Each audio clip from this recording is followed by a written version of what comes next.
Bem-vinda a mais um bate-papo de terça-feira. Nós estamos aqui hoje para conversar sobre respiração, mente e emoções. Qual a relação entre essas três coisas? Como nós temos um poder imenso através dos nossos pensamentos e da nossa respiração sobre nossos desequilíbrios emocionais. Aqui nesse espaço, toda semana a gente conversa sobre saúde natural, inteligência emocional, e a nossa busca principal é o encontro com o nosso propósito de vida, com o que a gente veio fazer nesse mundo e de que forma a gente pode realizar isso aqui dentro desse mundo de hoje, do agora, dos nossos desafios materiais, da rotina diária, como mulheres complexas e integrais como somos.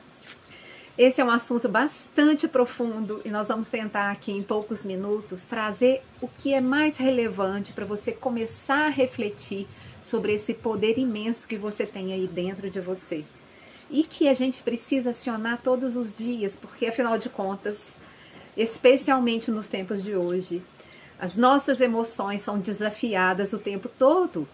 É muito fácil sair do eixo de equilíbrio, é muito fácil se perder nessa rotina de tanta pressão, de tanta exigência, não é mesmo? E as naturezas das exigências são as mais diversas. Desde a família, filhos, saúde, economia, né? Nossa relação com dinheiro, as nossas demandas burocráticas, enfim. Realmente está ficando bem mais difícil manter esse eixo nos últimos tempos. E eu tenho a impressão de que cada vez será mais. Então, o que a gente precisa refletir aqui? Eu queria começar compartilhando com vocês uma experiência pessoal que foi muito importante para o meu crescimento e para a minha maneira de me conhecer, de me entender. Isso aconteceu há pouco tempo. Eu perdi meu pai há 3 anos, acho que isso, já tá. Esse ano acho que fazem 4 anos. O tempo voa tanto que a gente perde um pouco a noção, não é mesmo? E meu pai me parecia sempre uma pessoa muito saudável, atleta, jogou peteca a vida inteira, sempre muito animado, muito positivo, muito empreendedor, porém extremamente ansioso, muito mesmo. Era incapaz de ficar 10 minutos sentado conversando. Isso era muito notório.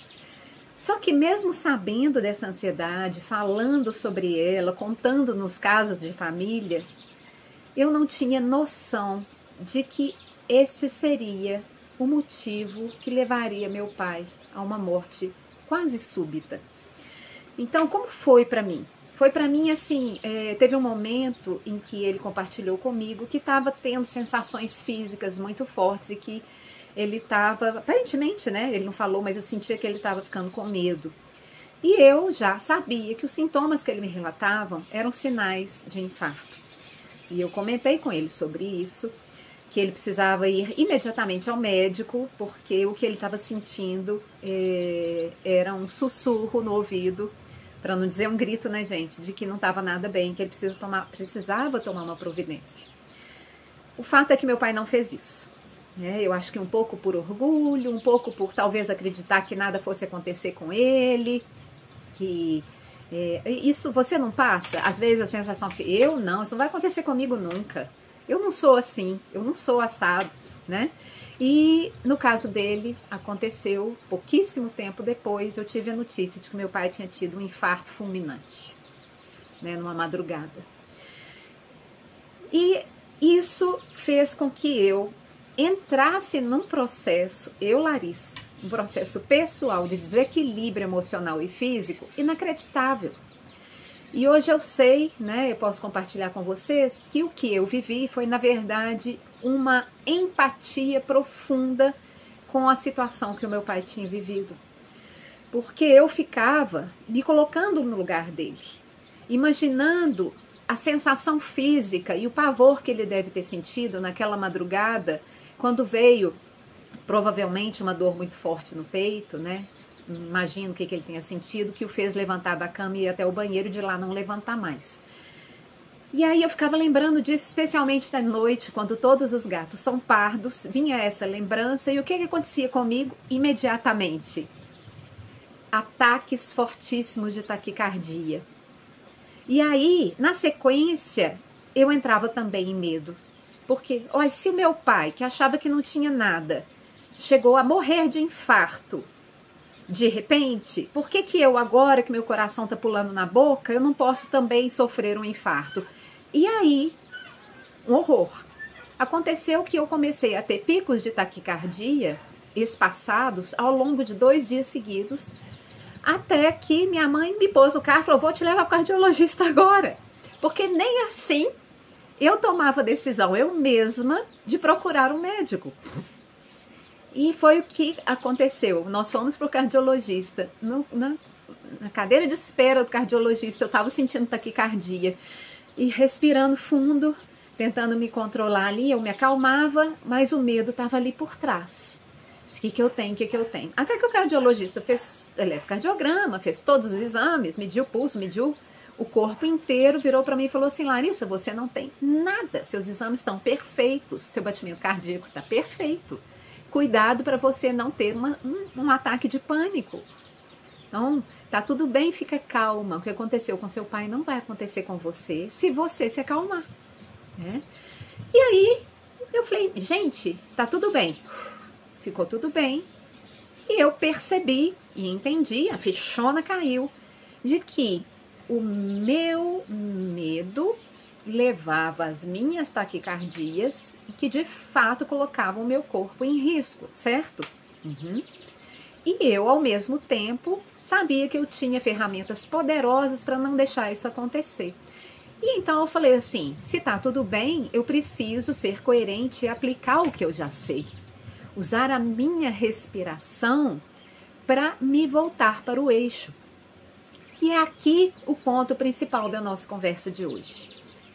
Que práticas são essas? Que respiração é essa? Que exercícios são esses que eu assumi e sabendo que realmente estava tudo bem e toda hora me conectando com o meu pai de uma forma mais tranquila, entendendo que era a história dele, a experiência dele e que foi uma escolha dele não ir ao médico, foi uma escolha dele não olhar para ele como prioridade naquele momento, mas que eu não era ele, né? O que acontece é que as nossas emoções, elas sempre partem de algum fato ou de algum pensamento. Então, quando acontece um fato, por exemplo, vamos supor que você leve um susto imenso. Um acidente acontece na sua frente no trânsito. Claro que a sua adrenalina virá com toda a intensidade para o corpo se preparar para a fuga, que é o trabalho atávico, instintivo do nosso corpo. Muitas vezes, para a nossa sobrevivência, para que a gente possa se salvar, o corpo reage de forma a nos deixar aptos para fugir, correr. Né? Então vem a adrenalina preparando o corpo, vem a oxigenação, o batimento cardíaco acelera para quê? Para tornar o nosso corpo ágil o suficiente para correr, para subir numa árvore, para, se for necessário, fugir de uma onça, a gente é capaz de fazer isso, carregar um peso além do normal, se for necessário salvar alguém. Isso é uma ação, uma reação do corpo instintiva. E depois isso tudo se acalma, quando o perigo vai embora, né? Só que muitas vezes este perigo não aconteceu realmente perto da gente. Ele aconteceu no nosso pensamento. Isso é importantíssimo a gente saber. Não importa se foi algo real ou foi algo imaginário, o corpo reage da mesma forma. Então, observe. Se vocês têm pensamentos recorrentes, intensos ou não, ou se pontualmente acontece uma sensação de medo muito forte por causa de um pensamento, saiba, isso é real. Isso te coloca em risco da mesma maneira. Isso mobiliza o seu corpo da mesma maneira. E é assim que trabalha a nossa ansiedade. A nossa ansiedade está sempre exigindo do nosso corpo, sempre colocando o nosso corpo em estado de preparação para uma reação rápida, para uma fuga, né? Para uma reação física. E isso exaure o nosso corpo. Agora, qual que é a origem? A origem são os nossos pensamentos. Quando eu penso em algo que me dá medo, o meu corpo reage ao medo. O meu corpo vai ter a taquicardia, o meu corpo vai ter a adrenalina. E daí vem as síndromes do pânico. Eu começo a entrar em pânico de tanto pensar naquilo que me tira do meu eixo de equilíbrio. E foi exatamente o que aconteceu comigo. Então, quando vinham os pensamentos, gente, natural, né? Quem de vocês aí já perdeu uma mãe, um pai, uma pessoa querida, próxima, talvez até um filho? O pensamento volta, a lembrança volta, o momento traumático ficou guardado na memória. O que nos resta fazer? Trabalhar com consciência, com controle para tirar aquele pensamento, para colocar um outro pensamento no lugar, para desejar tranquilidade para essa pessoa e para nós, para lembrar que isso não estava no nosso controle, que era a missão de vida daquela pessoa, que era algo que fazia parte da história dela, mas que você tem uma outra história e que você ainda está viva ou vivo e você tem controle sobre você, você ainda tem a chance de reagir de outra forma. Então, a gente precisa entender que as nossas emoções podem ser controladas, por isso que eu insisto muito nesse chamado para nosso poder de autocura. E no meu caso, neste caso, o que foi necessário fazer e qual que era a chave principal? Eu já tenho falado aqui em alguns vídeos, especialmente no Instagram, sobre essa chavinha. Essa chavinha está na nossa respiração, na nossa capacidade de soltar pela respiração essa tensão excessiva que tomou conta do nosso corpo, que vai acabar atingindo lá o nosso coração, os nossos batimentos cardíacos, né? Não só para ansiedade, tá, gente? O controle respiratório, o trabalho da respiração, ela pode ser ativada em qualquer momento, em qualquer situação de desafio emocional. Mas vamos supor que você esteja vivendo uma situação de muita ansiedade e que você percebe que o seu corpo saiu do eixo. O que fazer? A primeira coisa a fazer é relaxar o seu corpo, soltar os seus músculos, especialmente toda essa região aqui das omoplatas, ombros, que ficam tensos. Lembra que eu falei da reação atávica, da fuga? O corpo leva muita energia, muita oxigenação e, portanto, muita tensão para a região dos membros. Se eu fosse um animal, ou seja, o meu lado animal mais primitivo, que estivesse sendo atacado, ele se prepararia para fugir ou para contra-atacar. Para onde vem a força? Vem para as patas e para a mandíbula, né? Se eu estou fugindo, oxigenação e energia nas minhas pernas, se eu fosse um animal quadrúpede, e para as minhas patas dianteiras. Para uma pessoa, vem para as pernas, mas o meu animal primitivo, que existe dentro de mim, também recebe energia para os meus braços, e essa tensão se acumula onde? Aqui. Se eu tenho uma reação de atacar uma pessoa, se eu estou com muita raiva, vamos supor, um segundo exemplo de emoção muito forte, para onde vai a tensão do meu corpo, gente? Como que um animal ataca? Mandíbulas. Aqui gera uma tensão imensa, como se o animal por dentro da Larissa, que quisesse atacar alguém, que tivesse tomado pela raiva, pudesse morder alguém. E a gente não usa essa expressão, vontade de morder aquela pessoa. Então, tensão na mandíbula. E é daqui que vem as inúmeras situações de bruxismo.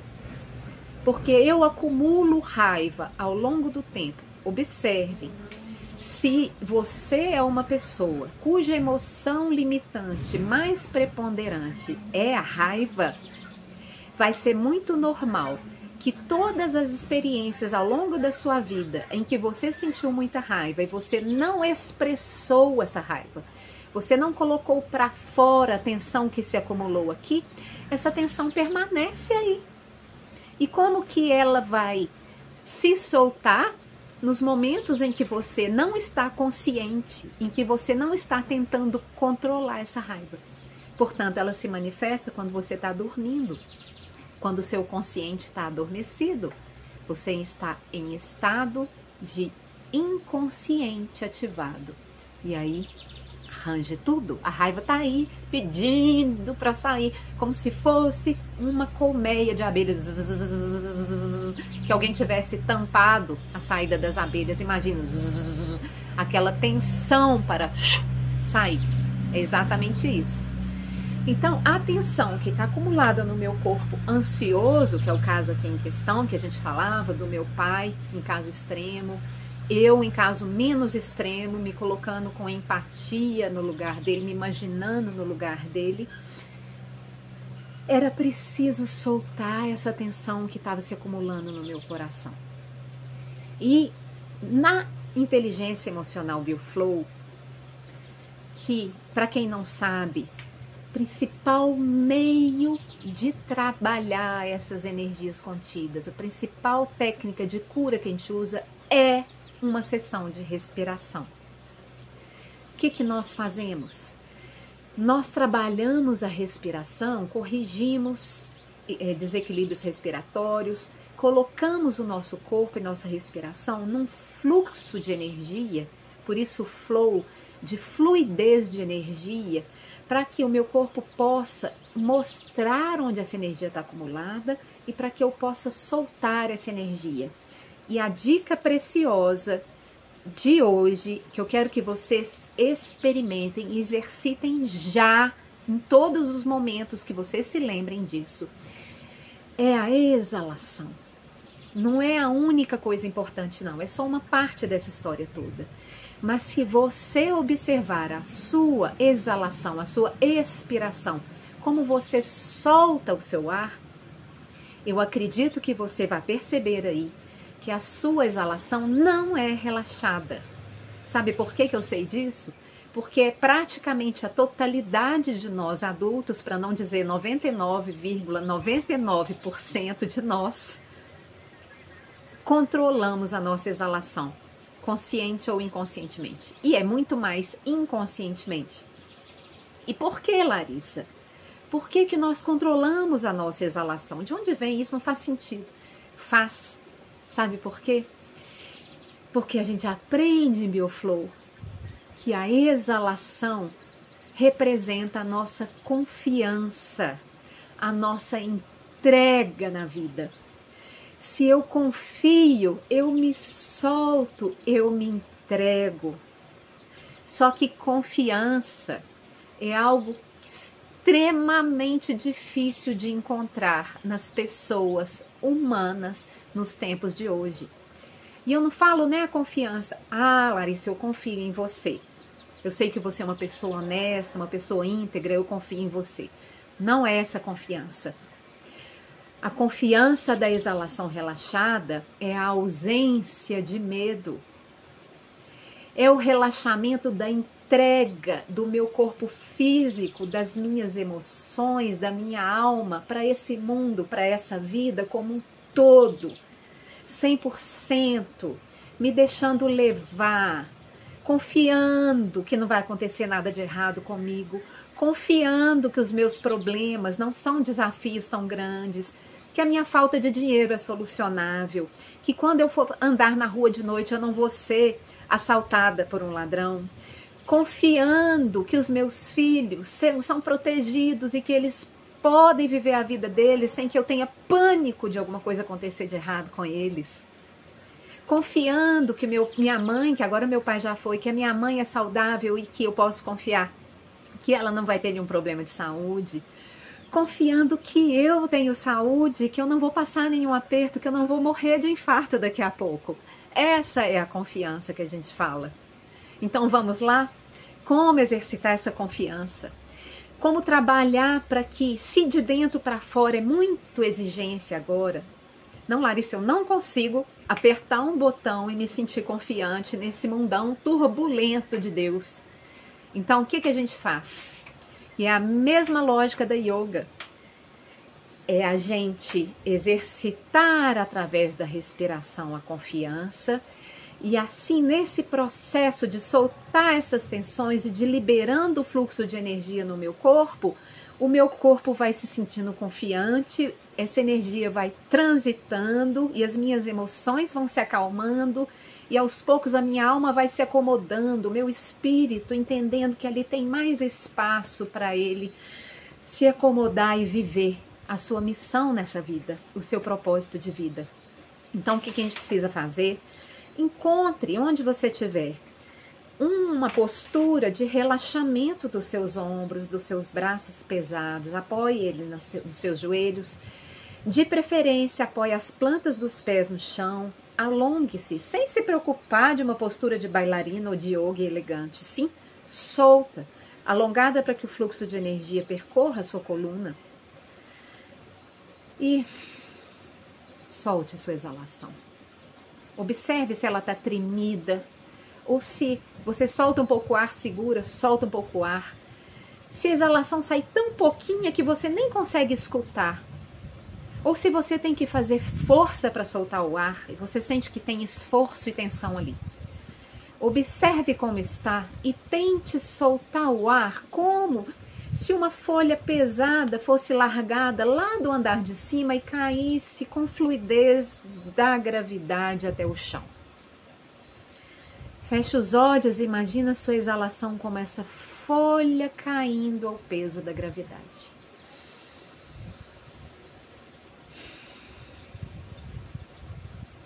E exale até que o ar tenha saído completamente. Porque todas as vezes que a gente não exala completamente, não exala plenamente, uma parte desse gás carbônico que era para sair nessa troca de oxigênio por gás carbônico permanece no seu corpo e ele é tóxico. Vocês sabiam que em torno de 70% da intoxicação do nosso corpo resulta da expiração mal realizada? Da respiração como um todo, contida e tensionada. A nossa respiração é de uma importância inimaginável. Aliás, é imaginável, né? Porque se você não respirar, você morre. No máximo 2 minutos. Então, solte a sua exalação. Observe ao longo do dia de hoje como você exala e respira. E se você quer saber mais sobre isso, entender como curar a sua respiração, como usar esse poder inato que você tem aí, o seu poder de autocura esplendoroso, pode ser aprendido e praticado todos os dias para você desintoxicar o seu corpo, para você voltar suas emoções para o eixo, para você não ter riscos reais de saúde, para você não fazer como tantas pessoas têm feito em volta de nós, de forma inconsciente, imatura, deixando que emoções que em princípio são sinais, mas que depois se tornam perigos reais, tomem sua vida, te façam partir antes de cumprir suas missões aqui, tá? Inteligência emocional Bioflow é um caminho maravilhoso, profundo, extremamente poderoso que eu coloco ao seu dispor, tanto através de sessões individuais, e lembrando, a respiração Bioflow, a sessão, ela é realizada presencialmente. Mas, junto com essas sessões de respiração, nós realizamos um trabalho complementar também de extrema relevância, chamado Ressignificação Emocional Bioflow. São várias técnicas, exercícios, trabalhos de respirações, exercícios respiratórios rápidos, visualizações criativas, pequenas meditações que você pode e deve usar de forma consciente e com meu apoio entender como o seu corpo guarda essas emoções recorrentes que limitam sua vida.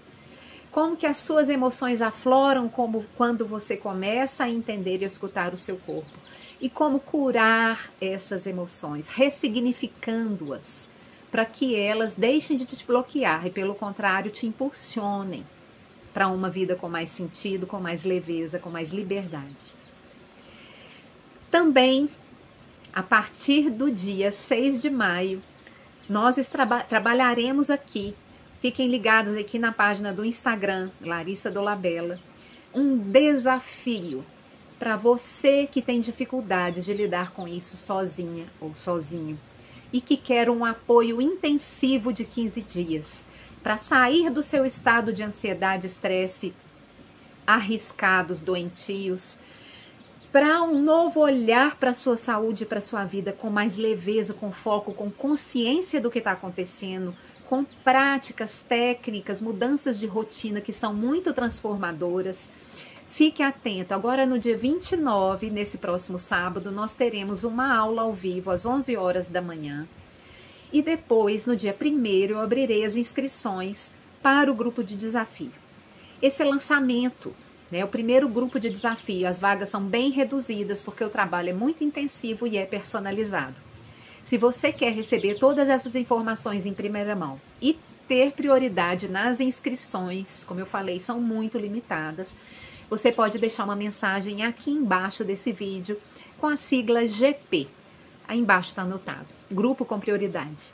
Venha, eu vou te ensinar várias pequenas técnicas como essa da exalação, para que você tenha mais autocontrole, mais autonomia com a sua saúde, com as suas emoções. E comece a perceber quão poderoso você já é para se curar e para transformar a sua vida.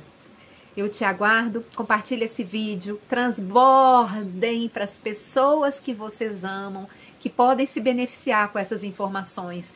Convidem-as para seguir aqui o canal, para falar sobre saúde natural, sobre inteligência emocional e propósito de vida. E acompanhem lá no Instagram, quem quer conhecer os outros vídeos e todo o trabalho que está sendo realizado aqui na minha página. Um grande abraço, um dia cheio de luz. E se conectem com o poder de vocês, com bastante consciência e confiança. Até a próxima terça.